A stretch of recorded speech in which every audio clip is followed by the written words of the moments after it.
Hello everyone, मैं ब्रजेश कुमार अपने YouTube channel GK by Brajesh पे आपका स्वागत करता हूं। दोस्तों, हम लोग यहां पर SSC CGL exam practice set करेंगे जो ये टीयर 1 और टीयर 2 दोनों में ही काम आने वाला है। आपको पता है कि भाई आपके लिए जीएस में 25 क्वेश्चन मिल रहे हैं, पर मैं भी 20 क्वेश्चंस के सेट ला रहा हूं क्योंकि रिकॉर्ड करने में भी टाइम लगता है। पर आप इस 20 क्वेश्चन में आप लगभग, आप चारों ऑप्शन को हम एक्सप्लेन करते हैं तो लगभग 80 से 90 प्रश्न बनेंगे और उससे ज्यादा इंफॉर्मेशन होती है। तो चलिए एक एक स्टार्ट करते हैं। और देखिए, एसएससी एग्जाम का कोई भी हो, एसएससी सीजीएल हो, सीपीओ एसआई हो, सीएचएसएल हो, यूपी पुलिस, पीसीएस और जितने भी गवर्नमेंट एग्जाम, लेखपाल, पटवारी, बिहार, एमपी, सभी जगहों पर काम आएगा क्योंकि ना अपनी हिस्ट्री बदलेगी ना ज्योग्राफी बदलेगी। कुछ स्पेसिफिक क्वेश्चन करंट अफेयर के होंगे तो उनको भी हम डिस्कस करते हैं। करंट अफेयर की वीडियो मैंने अपलोड करना शुरू कर दिया है तो आप वहां देख सकते हैं। चलिए पहले प्रश्न को लेते हैं, आपके लिए इंपॉर्टेंट है। Who among the following give the title of Mahamana, यानी हम किसे मतलब मदन मोहन मालवीय को महामना की उपाधि किसने दी थी? अब तिलक ने दी थी, गोखले ने दी, दादा भाई नौरोजी या महात्मा गांधी? तो देखिए किसने दिया है, महात्मा गांधी जी ने इनको उपाधि दी है। ठीक है, तो Pandit Madan Mohan Malaviya was prominent Indian scholar, educational reformer. अब देखो ये शिक्षाविद भी थे, विद्वान थे, स्वतंत्रता सेनानी थे। और आपको बता दें इनके बारे में, यहाँ पर थोड़ा सा अगर डिटेल देखेंगे तो यहाँ पर देखो, महामना का मतलब होता है महान आत्मा या उदार मन वाला। तो मालवीय जी ने 1916 में बनारस में बीएचयू की स्थापना के लिए वैश्विक स्तर पर इनको जाना जाता है। जो आज बीएचयू है वो इन्हीं की देन है। और 2014 में मरणोपरांत इनको भारत रत्न से भी सम्मानित किया गया है। अब देखिए एक बात बताते हैं, जैसे क्वेश्चन कैसे आएगा। क्वेश्चन मान लीजिए कि दे दिया कि भाई निम्नलिखित में से कौन सा कथन मदन मोहन मालवीय जी के बारे में सही है। दे देंगे भाई कि इनको हम महामना कहते हैं, इनको तिलक ने उपाधि दी और इन्होंने बीएचयू की स्थापना करी। और फिर दे दे इनको मरणोपरांत कौन सा मिला, भारत रत्न मिला। अब कौन सा पॉइंट गलत है, तो इनको तिलक ने नहीं, महात्मा गांधी जी ने दिया। तो ऐसे क्वेश्चन करके कठिन बना सकते हैं, इससे ज्यादा कुछ नहीं होगा। तो आप देख रहे हैं एक्सप्लेनेशन में आपको क्या पता चला, महामना किसने कहा उपाधि दी, महात्मा गांधी जी ने। किसको, मदन मोहन मालवीय जी को। क्लियर। क्या मतलब है, महान आत्मा। फिर और इनके क्या है, मालवीय जी के 1916 में बनारस में बीएचयू की स्थापना करी और इनको भारत रत्न से सम्मानित किया जा चुका है। अगला प्रश्न यहां पर, भगवान बुद्ध के first sermon of the Lord Buddha God, यानी जो भगवान बुद्ध जी हैं इन्होंने प्रथम उपदेश दिया था, इसको क्या कहते हैं? सिंपल सी बात है, यहाँ पर चार ऑप्शन है। तो यहाँ पर क्या है, धर्म चक्र प्रवर्तन बोलते हैं इसको। यहाँ पर लिखा है धर्म चक्र पवत सुत्ता लिखा है, लेकिन इसको धर्म चक्र प्रवर्तन कह सकते हो आप। तो यहाँ पर लिखा है बोधगया में बोधि वृक्ष के नीचे ज्ञान प्राप्त किया था, सिद्धार्थ गौतम भगवान बुद्ध कहलाए, बनारस के पास सारनाथ गए, और हिरण पार्क जिसे मृगदाव वन कहते हैं वहां 5 अपने पूर्व शिष्य कहो उनको उन्होंने उपदेश दिया। इस घटना को धर्म चक्र प्रवर्तन यानी धर्म के पहियों को गति में लाना माना जाता है। तो देखिए यहाँ पर आपको इसका मीनिंग भी पता चला है। क्लियर, ये पॉइंट आपको याद रखना है। और इनकी जो बौद्ध संगीतियां हुई थी उसके बारे में भी हमने पहले लेक्चर में बताया है, दूसरे लेक्चर में बताया है। जैसे पहला क्या था कि भाई राजा, महाराजा और आजा। ठीक है, यानी ये राजगिरी जगह, महाकश्यप कौन हुए, हेड, और अजातशत्रु राजा था। दूसरा है वैश्या सबका काल, तो वैशाली, साबकमीर, काल से काल अशोक। तीसरा था पटाओ मत आशिक, यानी पाटलिपुत्र, मत आशिक तो यानी पटाओ मत आशिक, मुगली पुत्तिस और आशिक से अशोक। फिर चौथी हुई थी कुंडलवन कश्मीर में, अश्वघोष और सुमित्र ने अध्यक्ष और उपाध्यक्ष बने थे, और ये कनिष्क के काल में हुई थी। तो ये मैंने पहले वीडियोस बनाया, तो जो लोग लगातार देख रहे हैं उन्हें पता होगा कि जो हमने चीजें बताई हैं आपको लगातार उससे फायदा भी मिलेगा। अब आप एनडीए का एग्जाम दे रहे हो, सीडीएस का दे रहे हो, कोई भी वनडे एग्जाम, पीसीएस दे रहे हो, सब जगह पर काम आने वाला। पीसीएस तो मेंस में डिस्क्रिप्टिव है, बट प्री में आपका फैक्चुअल बेस है। 1926 में नौजवान भारत सभा की स्थापना किसने करी? बीसी पॉल, जी सुब्रमण्यम अय्यर, भगत सिंह या रुक्मणी, यहाँ पर लक्ष्मीपति। तो यहाँ सरदार भगत सिंह की बात हो रही है। तो नौजवान भारत सभा एक वामपंथी युवा संगठन था जिसकी स्थापना मार्च 1926 में सरदार भगत सिंह के द्वारा करी गई थी। इस संगठन का उद्देश्य युवाओं, किसानों और श्रमिक वर्ग को एक साथ इकट्ठा करके ब्रिटिश औपनिवेशिक यानी जो कह सकते हो कि ब्रिटिश कॉलोनियल रूल था उसके खिलाफ क्रांति को बढ़ावा देना है। इसने एक धर्मनिरपेक्ष समाजवादी गणराज्य के निर्माण का प्रयास किया, क्योंकि हर वर्ग को बुलाया गया, भाई किसान को बुलाया गया।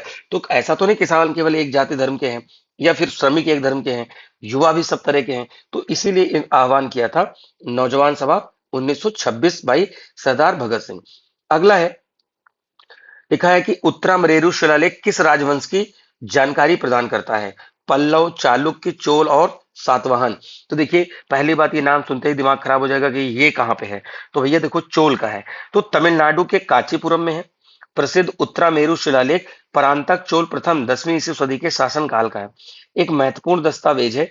ये चोलों की सूक्ष्म स्थानीय स्वायत्त शासन की ग्रामीण प्रशासन देखिए यहाँ पे क्या लिखा है, ये इंपॉर्टेंट है। उसमें दे देंगे शहरी, शहर कहाँ यार, सब ग्रामीण वगैरह ही था उस समय। तो ग्रामीण प्रशासन प्रणाली के बारे में विवरण देता है। और समिति के सदस्यों को लॉटरी प्रणाली कुदावोलाई के माध्यम से चुना जाता था। तो जो इंपॉर्टेंट चीजें हैं, एक एक फैक्ट आप यहाँ पे नोट कर लीजिए, क्योंकि इन्हीं में से आपके लिए चीजें पूछी जानी है। अगले प्रश्न पर आते हैं पॉलिटी के, क्योंकि देखिए सब सेगमेंट का हमको रखना है 3-3 4-4 क्वेश्चन, तो हम सभी पे डिस्कस करें और ऐसा डेली हो रहा है। Which achievement to the constitution of Indian reorganise Indian state bilingual, भारतीय संविधान संशोधन के का मुख्य उद्देश्य भाषाई आधार, कौन सा संविधान संशोधन था? तो भैया सातवां था, राज्यों के पुनर्गठन के लिए। आपको इसके बारे में हम डिटेल देते हैं, यानी भाषाई आधार पर कब होगा। अब देखो यहाँ पर राज्य पुनर्गठन आयोग योजना को लागू करने के लिए 1956 में सातवां संवैधानिक संशोधन अधिनियम पारित किया गया और राज्यों को पुराने वर्गीकरण यानी का खा गा में समाप्त कर राज्य पुनर्गठन आयोग जैसे फजल अली की अध्यक्षता में सिफारिशों के बाद भाषाई आधार पर भारत को 14 और 6 केंद्र शासित प्रदेशों में गठित किया। आपको बता दें जेवीपी कमेटी भी बनी थी, जवाहरलाल नेहरू, वल्लभ भाई पटेल, है ना, यहाँ पर पट्टाभी सीतारमैया, 3 लोगों की कमेटी बनी थी, जवाहरलाल नेहरू, वल्लभ भाई पटेल, पट्टाभी सीतारमैया। इन्होंने लैंग्वेज नहीं, एडमिनिस्ट्रेशन को आधार माना था कि प्रशासन के आधार पर होना चाहिए। लेकिन एक व्यक्ति थे श्री रामलू, पोट्टिली श्री रामलू, तो इनकी क्या होती है, भूख हड़ताल से 50-55 दिन करते हैं, मुझे 53 दिन का याद है। इन्होंने हड़ताल किया, इनकी डेथ हो जाती है। इसके बाद से क्या होता है कि फिर इस पर थोड़ा लोगों को ध्यान जाता है, फिर ये थोड़ा सा न्यूज बनती है, फिर इनको गठित किया गया था। 14 राज्य और 6 केंद्र शासित प्रदेश थे। अच्छा, प्रेजेंट में कितने राज्य हैं और कितने केंद्र शासित प्रदेश, आप कमेंट करके बताइए, क्योंकि आप इनसे देखोगे कि ऐसे क्वेश्चन पूछे जा रहे हैं। देख लो कितने सिंपल लैंग्वेज में आपको हम समझा रहे हैं।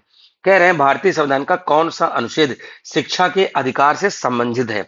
देखो एक पहले बात बता दें, किसी भी आर्टिकल के आगे ABCD लगा हुआ है, कैपिटल हो स्मॉल हो, इसका मतलब उसका संविधान संशोधन के तुरंत जोड़ा गया है। तो आर्टिकल 21A क्या करता है, डिक्लेयर करता है कि राज्य यानी स्टेट, हमारा स्टेट मतलब यूपी बिहार नहीं, कंट्री 6 से 14 वर्ष के आयु के सभी बच्चों को फंडामेंटल राइट के रूप में मुफ्त और अनिवार्य यानी फ्री एंड एलिमेंट्री एजुकेशन को प्रोवाइड कराएंगे। ऐतिहासिक प्रावधान सन 2002 के 86 कॉन्स्टिट्यूशनल अमेंडमेंट के माध्यम से कॉन्स्टिट्यूशन में जोड़ा गया। अच्छा, 2002 में कुछ और हुआ था? बिल्कुल हुआ था, 11वां फंडामेंटल ड्यूटी जोड़ा गया था। और हमने फंडामेंटल ड्यूटीज और इन सब पे एक लेक्चर बना रखा है, मैं भी प्लेलिस्ट तैयार कर दूंगा, तो आप उससे पूरा देख लीजिए, क्योंकि जितने भी हो, चाहे वो एसएससी का एग्जाम हो या फिर वनडे एग्जाम हो, कोई भी, सभी जगह पर ऐसी चीजें आपसे पूछी जाती हैं।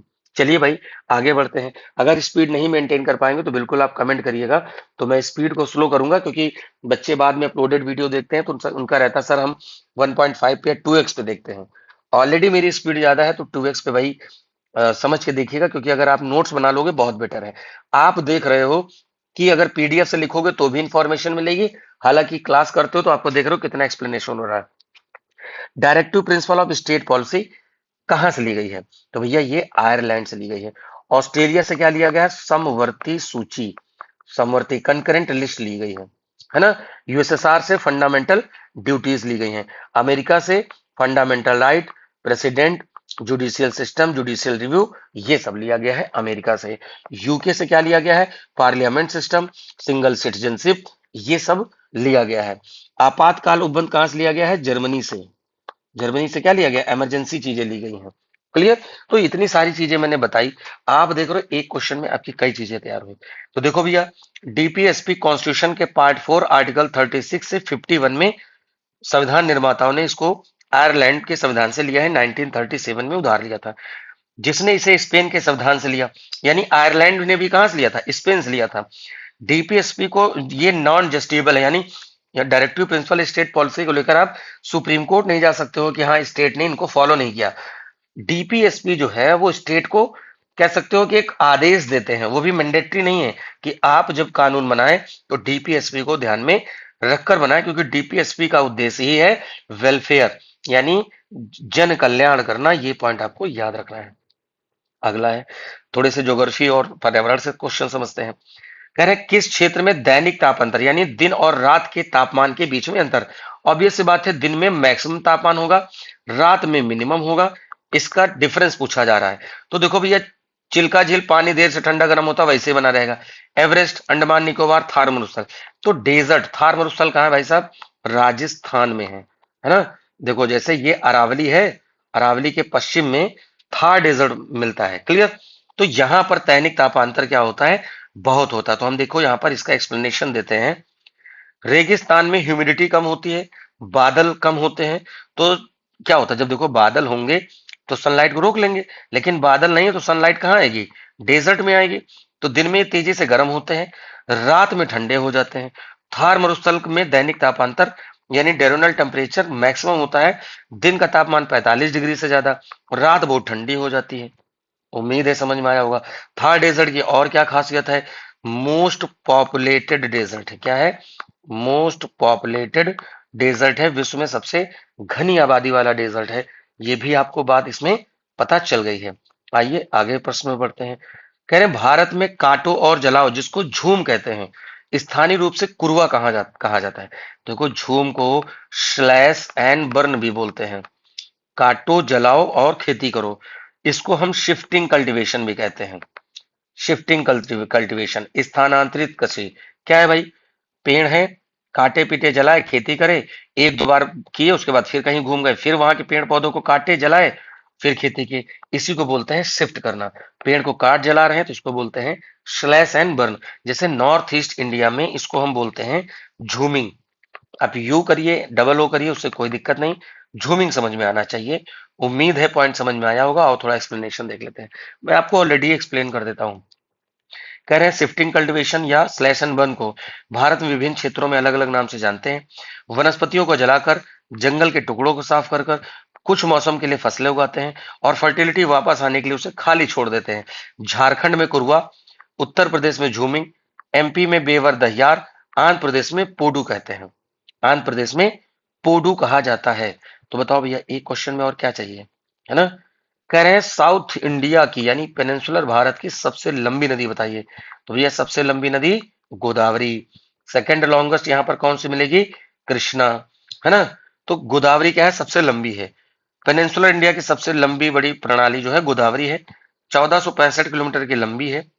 इसे दक्षिण गंगा, वृद्ध गंगा यानी ओल्ड गंगा के नाम से जानते हैं। और महाराष्ट्र के नासिक में त्र्यंबकेश्वर पहाड़ी से निकलती है। यहाँ त्र्यंबकेश्वर है, बे ऑफ बंगाल में गिर जाती है। क्लियर। मैंने कल वाली क्लास में, इससे पहले वाली जो है लेक्चर 3 है, मैंने सारी वेस्ट फ्लोइंग, ईस्ट फ्लोइंग सब बता रखा है। आप जाके उस वीडियो को देख सकते हैं। अब थोड़ा साइंस के क्वेश्चन देख लिया जाए। साइंस में क्या है भाई? कह रहे हैं मिट्टी की अम्लीय प्रकृति को किस आयन की उच्च सांद्रता से प्रदर्शित करते हैं। देखो भैया, हाइड्रोजन आयन बढ़ेंगे तो आपका क्या होगा? एसिडिक करेक्टर होगा। ओएच वाला होगा तो बेसिक करेक्टर होगा। तो यहाँ क्या आंसर हो जाएगा? हाइड्रोजन हो जाएगा। सिंपल सी बात है। जो की पॉइंट आपको बता रहे हैं आप उसको समझते चलो। क्या बता रहे हैं? मिट्टी सहित किसी भी पदार्थ की जो अम्लता वगैरह होती है या क्षारता को पीएच, पोटेंशियल ऑफ हाइड्रोजन पर मापा जाता है। हाइड्रोजन आयन प्लस की हाई जो कंसंट्रेशन है, देखो सीधी इस बात में बता देता हूं। अगर 7 से कम है यानी पीएच वैल्यू 7 से कम है तो यानी कि ये एसिडिक करेक्टर होगा। 7 से ज्यादा है तो बेसिक करेक्टर होगा। एसिड लाइट कलर में होते हैं, ये डार्क कलर में होते हैं। एसिड खट्टे होते हैं और बेसिक कड़वे नेचर में होते हैं।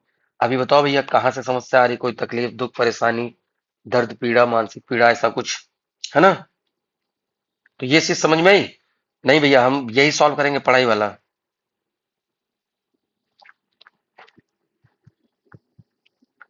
अगला है प्रश्न, what are the giant swath of the magnetically trapped highly electrically charge particle surrounding the earth called. कह रहे हैं पृथ्वी के चारों ओर चुंबकीय रूप से फंसे अत्यधिक ऊर्जावान आवेशित कणों के विशाल क्षेत्रों को क्या कहते हैं? यानी अर्थ के चारों तरफ यहाँ पर क्या है? मैग्नेटिक फील्ड है। इसको हम बोल रहे हैं वैन एलन बेल्ट। क्या बोलते हैं? Van Allen belt. जो बच्चे साइंस के होंगे वो इस बात को समझ में आ रहा होगा इनको, ठीक। कह रहे वैन एलन जो विकिरण होता है ब्रह्मांडी किरणों और सौर हवाओं से उत्पन्न होने वाले ऊर्जावान यानी जो एनर्जेटिक चार्ज पार्टिकल्स हैं जिसमें इलेक्ट्रॉन प्रोटॉन ये सब हैं, ये क्या करते हैं, चुंबकीय क्षेत्र द्वारा पकड़ लिए जाते हैं। बस इतनी इंफॉर्मेशन आपको याद रखना है, थोड़ा सा टिपिकल क्वेश्चन आपके लिए बैठेगा। अगला प्रश्न है, कह रहे हैं कि विटामिन सी की कमी से, भैया हमने दूसरे या तीसरे वीडियो में हमने बताया था इसके बारे में थोड़ा सा, ठीक है। तो क्या होगा, विटामिन डी यानी सूखा रोग, ये विटामिन डी की कमी से होता है। देखो होता क्या है कि बॉडी में होता है इर्गोएस्ट्रॉल बॉडी के अंदर, तो जब सनलाइट पड़ती है तो वो इर्गोएस्ट्रॉल एक्टिव हो जाता है, जो हमें सूखा रोग यानी विटामिन डी को जनरेट करता है, सूखा रोग से बचाता है। तो मानव पाचन तंत्र में कैल्शियम और फास्फोरस के अवशोषण के लिए विटामिन डी की आवश्यकता होती है। तो हड्डियों का रोग क्यों होता है, क्योंकि हमें विटामिन डी चाहिए कैल्शियम और फास्फोरस के एब्जॉर्प्शन के लिए, लेकिन विटामिन डी नहीं मिले तो, क्लियर, तो उसकी कमी से सूखा रोग होता है। हड्डियां कमजोर होंगी, मुलायम होंगी, विकृत होंगी। भैया अगर कैल्शियम मिल जाए तो हार्ड हो जाएंगे, मुलायम नहीं रहेंगे। तो इससे क्या होता है, पैर मुड़े नजर आते हैं। वयस्क में कमी होती है तो उसको हम ऑस्टोमलेशिया कहते हैं। बच्चों में कमी होती है तो उसको सूखा रोग कहते हैं। अगली बात समझ में, कहीं कोई दिक्कत होगा आप बिल्कुल कमेंट करिएगा। भैया एक बार इसको पढ़ लिए तो बेहतरीन आपकी तैयारी हो जाएगी, इतना मुझे पता है। ज्यादा लोड लेने की जरूरत है नहीं, क्योंकि हम भी लोड ले नहीं रहे, क्योंकि हमें कंसंट्रेट करना है ज्यादा ज्यादा पढ़ाने पर, आपको करना है पढ़ने पर, सीखने पर। आप कमेंट करो या टेलीग्राम पे जुड़ो, मैं तमाम इंफॉर्मेशन शेयर कर रहा हूँ। और एक सस्ता सा काम है, सब्सक्राइब करते चले, शेयर करते चले। अब भैया बात करते हैं, कह रहे हैं एसआई का मात्रक क्या भैया, पास्कल, सॉरी नॉट एसआई का मात्रक, प्रेशर का क्या है, दाब का पास्कल। हालांकि एटमॉस्फेरिक प्रेशर को हम मिली बार में भी नापते हैं, मिली बार, ठीक। तो 1 मिली बार बराबर होता है 1 सेंटीमीटर स्क्वायर एरिया पर 1 ग्राम का वजन, तो ये होता है मिली बार, क्लियर। ये यहां पर क्या हो गया, प्रेशर का एसआई यूनिट हो गया। न्यूटन किसका होता है भाई साहब, फोर्स का होता है, क्लियर है। किसका होगा, फोर्स का होगा, ये भी पॉइंट याद रख लो। नहीं तो इससे दिक्कत क्या होगा कि जब आप चीजें याद नहीं रहेंगी ना, तब गड़बड़ करोगे, है ना। चलो आगे बढ़ते हैं भाई, कौन से क्वेश्चन पे थे। अब थोड़ा सा अर्थव्यवस्था और स्टैटिक जी के, कह रहे हैं कि भारत में फसलों के लिए न्यूनतम समर्थन मूल्य की सिफारिश कौन करता है, सीएसीपी करता है भाई साहब। कौन सा, commission for the agriculture cost and price. आप कहोगे ये कौन सी बला है न्यूनतम समर्थन मूल्य। अब एक चीज बताएं, जैसे अब देखो 23 फसलों पर अभी वर्तमान में क्या दिया जा रहा है, एमएसपी दिया जा रहा है। गन्ने पर एमएसपी नहीं मिलती, गन्ने गन्ने पर जो रेमिनेटिव मतलब एफआरपी, फेयर एंड रेमिनेटिव प्राइस लागू होता है। तो ये गन्ने पे एफआरपी होता है, बाकी 23 फसलों पे एमएसपी होता है। क्या मतलब निकला, मान लो मार्केट में धान की कीमत 2500 रुपए है, ठीक। अब किसान बेचने गया तो कोई 2000 से ऊपर ले ही नहीं रहा है। तो सरकार क्या कहती है कि भैया टेंशन मत लो, आप फसल बो, हम खरीदेंगे 25 रुपए में, अगर कोई नहीं खरीदा। तो अब जो किसान 2000 रुपए में बेच रहा था, 500 रुपए का उसका नुकसान हो रहा था, तो सरकार से उसको एक गारंटी मिल गई कि भैया कोई नहीं खरीदेगा तो हम खरीदेंगे। अब किसान फसल बोएगा। सोचो किसान ना बोए तो जो पीडीएस सिस्टम है, quota public distribution system, collapse कर जाएगा, लाखों लोग भूखे मर जाएंगे। जो सरकार 80 करोड़ लोगों को अनाज दे रही है वो कहां से पाएंगे। जब किसान उगाएंगे, देंगे सरकार को, बेचेंगे तभी तो देंगे। सरकार थोड़ी बोने जा रही है, क्लियर है ना। सरकार लोगों से खरीदती है और उसको डिस्ट्रीब्यूट करती है, सरकार का काम है वेलफेयर। तो ये भी काम, एमएसपी जारी होती है। तो एमएसपी दो फसलों के लिए जारी हो रही है, एक है खरीफ और दूसरा है, थोड़ा इसको बढ़ा देते आगे बता देता हूं। तो एक होती है खरीफ फसल, एक होता है रबी फसल, या बड़ी की मात्रा लगा लो, कोई टेंशन नहीं, और जायद फसल। खरीफ कह सकते हो कि जून जुलाई में बोई जाएगी और अक्टूबर नवंबर में काटी जाएगी, ठीक। फिर कहोगे सर कौन सी फसल, जैसे धान, मक्का, तिल, मूंगफली, अरहर वगैरह, ठीक। रबी फसल नवंबर से दिसंबर में बोते हैं और मार्च अप्रैल में काट लेते हैं, ठीक है। देखो कट तो कभी भी सकता है, लेकिन टेंशन ना लो, लगे रहना इसमें, ठीक, पढ़ाई में। तो नवंबर दिसंबर में क्या बोओगे, गेहूं, सरसों, जौ, मटर, चना, आलू, प्याज, ठीक। फिर आती जायद फसल, जायद फसल मार्च अप्रैल में बोते हैं और मई जून में कट करते हैं। कौन कौन सी फसल, खरीफ में सॉरी खीरा, ककड़ी, तरबूज, खरबूज, ये सब आता है। उम्मीद भैया समझ में आ गया होगा। और इसको मैं एक अलग से डिटेल वीडियो यार लिख के ले आऊंगा, मैंने अभी जल्दी से बोला है, आप उसको लिख लेना, ज्यादा उसमें सोचना नहीं, क्योंकि आएगा ही आएगा क्वेश्चन। अगला प्रश्न देखो यहाँ पर क्या हो रहा है, थोड़ा सा गलती हो गया, ऊपर कर लेते हैं। देखो पीडीएफ हम टेलीग्राम पे डालेंगे जीके भाई ब्रजेश सर पे, लेकिन मुद्दा पता क्या है, आपको वहां पर सिर्फ उतनी ही बातें पता चलेंगी जितनी पीडीएफ पे लिखी हैं। जो मैंने अभी एक्स्ट्रा बताया है इसके बारे में क्या करोगे, तो भाई साहब पढ़ोगे।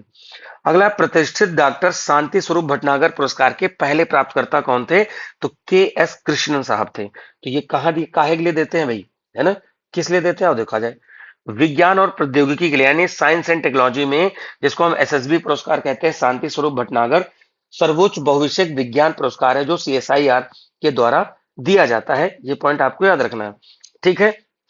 अब इसमें 1958 में पहला पुरस्कार फिजिक्स के क्षेत्र में करियामनिकम श्रीनिवास कृष्णन, जिनको हम के एस श्री कृष्णन को प्रदान किया गया था। उन्हें सीवी रमन के साथ मिलकर रमन स्कैटरिंग की खोज करी थी साथ में, ठीक है। तो देखो भैया इतनी इंफॉर्मेशन मिली, ठीक। कोई डाउट, कोई तकलीफ, दुख, परेशानी, कष्ट को छोड़कर पढ़ना ही होगा हमें, ऑप्शन है नहीं, है ना। आए दिन देख रहे हो कोई ना कोई पेपर लीक हो रहा है ना, और फिर समझ ही रहो, कुछ बताने की जरूरत है नहीं। शास्त्रीय नृत्य सत्रिया, भैया हर वीडियो में एक ऐसा क्वेश्चन आता है, तो भैया असम में है, जाके हमारी पुरानी वीडियो देखो, जितने भी क्लासिकल डांस है, फोक डांस है, सब हमने बता रखा है, ठीक।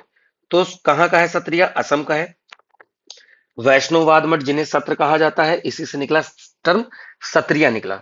15वीं शताब्दी के महान भक्ति संत और विद्वान पुरुष, महापुरुष श्रीमंत शंकरदेव देव के द्वारा भक्ति आंदोलन के प्रचार के रूप में इसको शुरू किया गया था। 8 क्लासिकल डांस है। अब मैं यहाँ बताऊंगा नहीं, अब आप जाके हमारे उस पे पुराने वीडियो देखिए, दूसरा वीडियो, तीसरा वीडियो, उस जगह पर पता चल जाएगा। अब कह रहे हैं थोड़ा भैया रीजनिंग बेस्ड एक क्वेश्चन आ गया है, थोड़ा कर दो। कह रहे हैं कि इनमें से क्या चीजें हैं, मतलब अलग कौन है ना, प्रश्नवाचक चिन्ह के स्थान पर क्या आएगा। तो भैया देखो, अब यहाँ पर हम सीधे देखते हैं, पहला लेटर बी है, फिर क्या हुआ, यहाँ पर देखो B2 है, इस पे आ जाते हैं, क्या है B2 है, ये 5 है, ये कितना है 8 है, और ये कितना है 11 है। तो देखो 3 बढ़ा 3 बढ़ा 3 बढ़ा 3, तो 11 में 3 जोड़ो, यानी के आया, JKL KLM N, फिर क्या आ जाएगा यहाँ पर, तो 3 जोड़ा है तो क्या आ जाएगा हमारे पास, N आ जाएगा। यानी कि अब हमें ऑप्शन देखना है जिसमें N हो। तो भैया 2 ऑप्शन कट गए, लो इतना आसान हो गया। अब अगले बात कर लेते हैं, ऐसे करके जैसे D 4 पे, F 6 पे है, तो अब यहाँ पर दो दो बढ़ाने हैं। तो यहाँ पर क्या है, P है, Q है, फिर क्या मतलब यहाँ पर PRST, तो यहाँ पर क्या है, बढ़ता जाएगा। तो यहाँ पर क्या आ जाएगा NTS। देखो भैया एक्सप्लेनेशन लिखा है, रीजनिंग वाले क्वेश्चन आते हैं, थोड़ा सा कष्ट कर लोगे तो यार पूरा हो जाएगा। अब देखो रीजनिंग के यार यहाँ पर क्वेश्चन आते हैं, इसको देख लो। अब सिंपल सी बात है, ये क्या कह रहे हैं कि 36 + 6 - 3 × 5 / 3। अब कह रहे हैं प्लस का मतलब क्या हुआ, प्लस का मतलब है डिवाइड, तो ये 6 हो जाएगा। माइनस का अर्थ है गुणा, फिर 3, और क्रॉस का अर्थ है प्लस, और डिवाइड का अर्थ है माइनस। यहाँ पे क्या कर लेंगे 5 - 3। तो भैया पहले बॉडमास करिए, लगाओ डिवाइड करोगे तो 12 आ जाएगा। 3 + 5 - 3, तो 12 × 36 + 5 - 3, फिर जोड़ोगे 36 5 कितना हुआ 41, ठीक है। अब यहाँ पर क्या हो गया, देखिए साइन अगर हमने गलत नहीं किया तो यहाँ पर आ जाएगा आसानी से, ये पॉइंट याद रखना, क्लियर, सॉरी 6 6 36 होगा, मैंने 12 कर दिया, तो 18 हो जाएगा। यहाँ पर क्या हो जाएगा 18, तो 18 5 क्या हो जाएगा 23 - 3, कितना आया 20 आंसर, देखो आ गया, क्लियर। कैलकुलेशन मिस्टेक नहीं करोगे तो कहीं से भी गड़बड़ नहीं होगा, ये पॉइंट आपको याद रखना है, ठीक। ये थोड़ा सा पेन, ये पेन सॉल्व किसका आया, रीजनिंग का क्वेश्चन है। ऐसे करते हैं इसको, देखो कह रहे हैं सभी पेन पेंसिल है, ठीक, और कह रहे हैं सभी पेंसिल रबड़ है। अब निष्कर्ष क्या कह रहे हैं सभी रबड़ जो है पेन है, और कुछ रबर पेन है, क्या बात सही निकल रही है। तो देखो कह रहे हैं सभी रबर पेन है, तो देखो पेन ये है अंदर वाला, तो यार सारी रबड़ तो कवर ही नहीं हो रही है, तो यानी पहला स्टेटमेंट गलत है। कुछ रबर पेन है, तो देखो ये पूरा रबड़ है, तो रबड़ के अंदर पेन भी आ रहा है, तो यानी कुछ रबर पेन हो जाएंगी, तो यानी केवल 2 निष्कर्ष निकल रहा है। ऐसे ही करोगे रीजनिंग के क्वेश्चन, क्लियर। हालांकि रीजनिंग के क्वेश्चन आपको जो यहाँ पर आए हैं, मैं उसको एक्सप्लेन कर रहा हूँ, आप इसको देखते चलो। तो भैया ये रहे आपके 20 क्वेश्चन, और इसमें आज रीजनिंग के भी क्वेश्चन थे, ठीक है, रीजनिंग के ही थे, मोस्टली जीके जीएस के थे। तो इतनी इंपॉर्टेंट चीजें बताए हैं, और आप हमारे टेलीग्राम ग्रुप से जुड़ो भाई, जीके बाय ब्रजेश सर। यहाँ से आपको चीजें क्या होंगी, मिल जाएंगी, पीडीएफ वगैरह। और चैनल को सब्सक्राइब करें। चैनल का नाम आप जीके बाई ब्रजेश या जो अभी आप देख रहे हो इसी पर। ठीक। और भाई जो लोग अभी तक सब्सक्राइब नहीं करें, please do subscribe the channel और वीडियो को लाइक करें भाई, शेयर करें ज्यादा से ज्यादा लोगों में। तो जब ज्यादा से ज्यादा लोग जुड़ेंगे तो भाई मिल के पढ़ेंगे और ज्यादा से ज्यादा लोगों में फैलाओ यार, मजा आए और इसको बढ़िया से हम लोग और अच्छा करें। ठीक है। तो जैसे जैसे मुझे टाइम मिलेगा मैं आपके बीच में वीडियो लाता रहूंगा और आप लोग लगातार देखो यार, मजा आ जाएगा। तैयारी ऐसे करो, क्वेश्चन देख लो यहाँ पर कितने में एक्सप्लेन कर रहा हूँ, वो आपके काम आने वाले हैं। एसएससी दो, एसएससी में जीडी हो, सीएचएसएल हो, सीजीएल हो, सीयूपीएसआई हो, काम यही आएगा। यूपी पुलिस दोगे, ना हिस्ट्री क्वेश्चन बदलेगा ना क्वालिटी बदलेगा, वही रहना है। ज्योग्राफी आप जान ही रहे हो, हमसे पढ़ ही रहे हो। तो मिलते हैं भाई ऐसे ही नए वीडियो के साथ, नई चीजों के साथ। तब तक के लिए नमस्कार, थैंक यू, जय हिंद।